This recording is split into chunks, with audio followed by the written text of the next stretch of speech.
We need to talk about this man, Coriolanus Snow, President of Panem from the Hunger Games. You might be wondering, Coriolanus? That's a weird name. Well, it's actually a reference to a legendary general from ancient Rome. His tragic story has been emulated by the likes of William Shakespeare, and also a 2011 movie starring Ray Fiennes that nobody saw, so we don't have to talk about it. But the real Coriolanus bears some striking similarities to the one that Suzanne Collins wrote, and we're about to get into it right now. This is day 18 of reading the History of Rome by Livy and giving you the highlights so you can tell all your friends you read a book this year. Our story begins in 493 BC. The man who would become known as Coriolanus has the name Gnaeus Marcius. He is an officer in the Roman army that is besieging the Volscian town of Corioli. While Marcius is on watch duty, his forces are attacked by the Volscians in two directions, one coming from inside the town and another from outside. But he is undeterred and he leads a counterattack, quickly taking the city.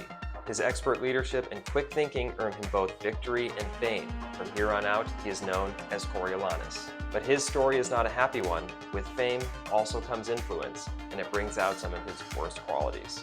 At the time, Rome is recovering from a grain shortage, and there's a debate about how to distribute food to the lower classes. Coriolanus argues that food should only be given to the commoners if political reforms previously enacted to benefit them are repealed. This earns him the ire of the people, and he is eventually exiled. He flees to the Volscians, his former enemies, and while he is there, he becomes involved in a plot to take over Rome. Soon, he is leading Volscian troops against the Romans, and he fights his way up all the way to the walls of Rome. For Coriolanus, this is a matter of revenge. He warns the Romans that he has not forgotten their insults, and he will do everything he can to right the wrongs that have been done to him. But right when battle seems inevitable, Coriolanus is told that his mother and family have come to see him. When he goes out to greet them, his mother chastises him. She says, "If I had never born a son, I could have lived in a free country. Instead, I had to live to see Rome menaced by you."